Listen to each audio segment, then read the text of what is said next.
Kita semua membuatkan doa kepada Allah Subhanahu Wa Taala. Tapi mari kita fahami dulu realiti doa. Apakah tujuan sebuah doa?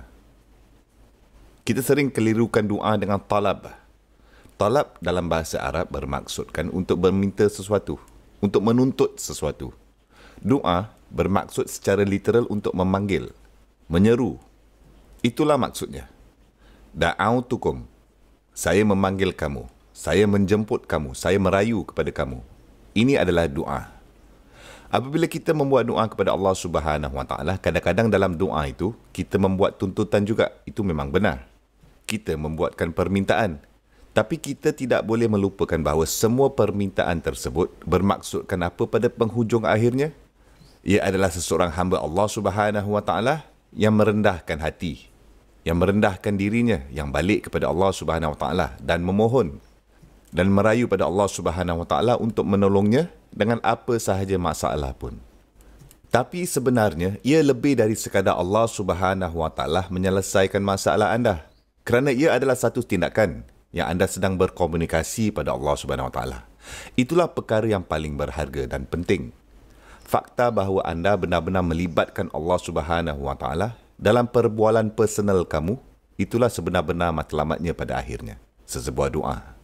Sama ada Allah Subhanahu Wa Taala akan menyelesaikan masalah anda dengan segera ke atau tak, itu lain cerita.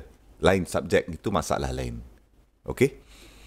Dan saya ingin berkongsi dengan anda perkara yang cepat mengenai perkara itu. Kemudian saya akan bercerita tentang Maryam salamun alaiha.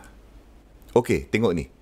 Kadang-kadang anda mengalami masalah dan anda bertanya kepada diri sendiri, apa kesalahan aku dalam semua masalah yang timbul ni, yang sedang aku hadapi ni? Mengapa pula aku harus melalui masalah ini? Apa yang aku pernah lakukan untuk dapat masalah ini pula? Okey, izin saya bertanya ini kepada anda. Yusuf AS adalah seorang kanak-kanak, betul? Seorang kanak-kanak, jika kamu mengikutkan sebuah definisi, adalah seseorang yang tidak bersalah, kan? Seorang kanak-kanak tidak berdosa. Okey, apa yang dilakukan oleh seorang kanak-kanak itu untuk diculik? Apa yang pernah dilakukan oleh seorang kanak-kanak itu untuk dibuang ke dalam perigi di tengah-tengah hutan? Apa yang pernah dilakukan oleh seorang kanak-kanak itu untuk dijual sebagai hamba kanak-kanak di negeri lain? Dan ketika dia alaihissalam jadi dewasa sebagai seorang pemuda, apa yang pernah dia lakukan untuk layak dihumbankan ke dalam penjara atas sebuah tuduhan palsu? Dan dia menghabiskan bertahun-tahun di dalam penjara untuk sesuatu yang dia tak lakukan pun. Dia tak bersalah. Dan dia menghabiskan bertahun-tahun hidupnya dalam penjara.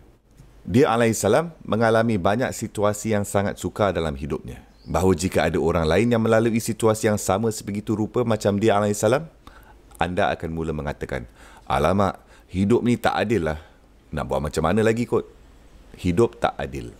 Tapi anda tahu tak apa yang berlaku jika orang itu seorang yang beriman? Mereka bukan hanya mengatakan bahawa hidup ini tidak adil. Mereka juga akan mengatakan bahawa Allah tidak adil. Ma'adallah, subhanallah. Allah yang melakukan perkara itu kepadanya. Subhanallah.